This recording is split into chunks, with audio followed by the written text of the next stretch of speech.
Ni sam bulu benakatal, ni bulu benakatal no kanta ni sar cuma ni VTFM Facebook Live. Ni bulu benakatal ngana borong cuma ni VTFM 92.2 FM. Nan rendeng ngamu deng ngone beto kone benakatil ngane Bakers Fresh Breakfast crackers. Sa ucu ni mata ni bulingo. Ngon ni sana paru taba tiko na matai ni wasi ni buli ber na luben. Ucu ni mata ni bulingo sara paru sereki. Ipitra mata no sereki ngo. Ron mata no sereki kela rangone ni na sereki ngone sini pagawal teke muni ka sini buli ni sule chukumai na nomuni assignment muni na mai takapa chukui bale na loma ni rua na madha oni na serek chukino na assignment ya me mai dak me kakunyo te wala muli sengi lindol tan chukino na ibol koryo kakunyo serek ngo sa serek tal tunga na ibola serek itu na beg ni buli montau na numuti ko montau rele subo chukino pe kai ko buli da ene mata ni waso sini buli balita ngor na ngone tike buki na karone waso sini buli so na pitarong ilang lain do ka sona kaya do tarong ile sumai ena be kai ko sapuli da mane mate ni waso iyo balata na bio kan ro da sono na be kan na ngoni do sapo la ni start ta ko sanda ni bi chu be pa be na be pu mo bataro chu na senman me kuni ba kai ko na ngoni ko tor ni tukan me ba madal tan escalator na ken elevator kuni tan no ya we be ba madal tan na da non ra ka ba iyo na non ra sarapuli na man sanget ko no ga sini bul ramane Ningole bale, kereta bata kena me pa madala tagabe ko nadava na escalator, nadava na elevator, nadava na calculator. Gai basi kay no kono ngoni ngono to bale. Gai alito no nata no nana. Sarka de ko ta na. Yo wawa chunga mai bale no to pu. No to pu nda ko mo ngoni bale. Saya sara no pu. Eda mo mungu. Saya ngana nunggu homo. Ko to me oreda. Areda saro no pu. Ni sapolo itu. What is elevator? What is escalator? And what is a calculator? Merangay pang matalatakan sa taro sa rongon itipu. E boleh tunggu, nadaba na elevator. Why na elevator? Gori kon na pondo iloma. Ikon tambah na kena bulkau, ikon na pondo iloma. Iyo. Sampai coach ko dake, sana ngai coach ko sombo. Ikon na pondo na loma ni elevator. Okay, ipu ya adaba na escalator. Adaba na escalator. Escalator ana kamba liba. Ikon na butukina bakatu ni kamba. Sana ngai coach ko dake, sana ngai coach ko sombo. Oh iya pu. Ai ucu cakap ni taruh boleh tu kau nada mana calculator. Sanggai sorobono no pubi kono no. Kau sarang anak kian gor mau kumbu kau sumber bontok kau. Kau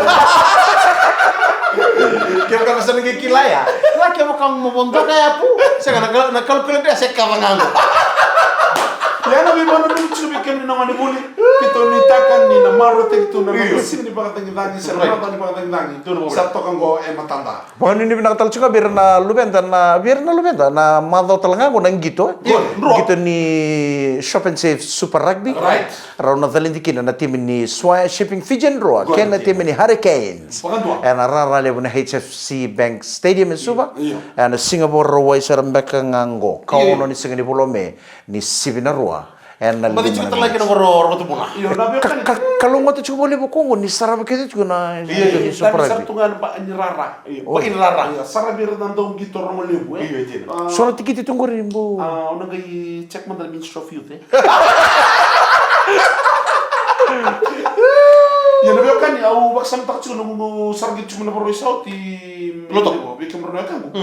O baksa mata kana ortuna propchika merto bisu manda meli taitet manda no ode ono kantar gur o mika baba no murre jesse kalilai ha jesse kalilai tanya dia kan to nakani kera ni dolo dan tabulin sana berada mandar to pinbo o rede chka ni bang madala ni coach ni timinin rua tu no ko esona style ningi to kita katiko nan rua e sambo to tok kasaranga e ndona kailanga chuna finishing part kona ken melai tampa kina score Kaya lengket itu.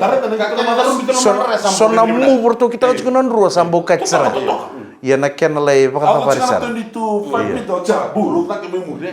Ya nak kan bertu itu pakai bimbi. Kita coba ni bina tu ni bikin dona dorbo, nama tim ni ruai nama budi sot tak harken saya nasi kau ruai yang go. Yo, apa tapi nomor inte urut itu nanti interview tiki erto tim ni. Yo, kita na dorbo interview tiki erto nasi yang sotutu do Baden-Berg. Right.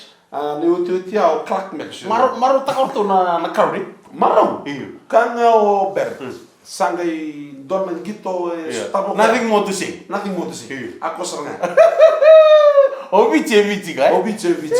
Ya orang ini berarti ini nama bangkon total ya kota bertemu mana Fiji. Yo orto ngonele orto san final talaga na Singapore Wengo. Final pati kina tim ini Queensland Reds Women's. Ani sibina ono en na 5 miniti ya kabi ni Singapore Way sarang. Tapi kan ini pinaka tu berto non tonga nelewa. Orto champion ni ni Super W. Orto na singin pinaka tu berto sule bagara ono bilo. Orto na pinaka tu berto na marro tal. Iya na non rowan gitu. Ya thresta ke unru be Reds. Iya non rowa boki, Materi wabok. Ya orto na sini pinaka tu mena ya to ya. Na final ni Super W competition. Ada Singapore Wengo ro na final kena na tim ini Fijiana Rooster Chicken Fijiana rua. Kena tim ini Queensland Reds Women. Itu Women. Rooster Chicken Mike. Mau tuh boleh mana Rooster Chicken.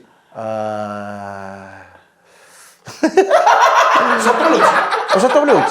Iya. Betul nih kan Kasi aku montar no kene ba takar di tirara. Woi member di turun ro kata-kata. Sara montar tu no tisit ni ro no ngol subuna madosat sing baru buka. Udah urin tahun mati ni mindo nang kasi. Mati ni ngamo ko sare yung ako sa tadi mo keryo. Siapa sar cuma nunggu. Kun sama tini mai ba ko matin telenoi ko. Tu me kerubi ba. Keryo. Siapa sar cuma nunggu tisit ni ro do support tigir to bona. Ya nangomne ya wa kerre mo tisit dan indo nunggu taban. Au sabango ko reta au kerre mo busut yaw. Na tisit ngo na singri ni sule mati singri no bola ka tak ne ke dunru yo tabalen. Au sarang sule nga ko nunggu turis sembal ko na nunggu ko to mo isu. Lu ba terus eh. Betul isu sarang ke kako sama ndur lu mo wala. Orang nunggu sarang ni mati ni cuma singkela ba. Saya ko kilabi na ke kilabi na ka ta. No wala tora kermara mana VTFM dren renga mo tem ena bito ko ni na kanay Bakers Fresh breakfast crackers. Darong mo mate dona serengo ni utia ke to ngali subi kem ni tawa.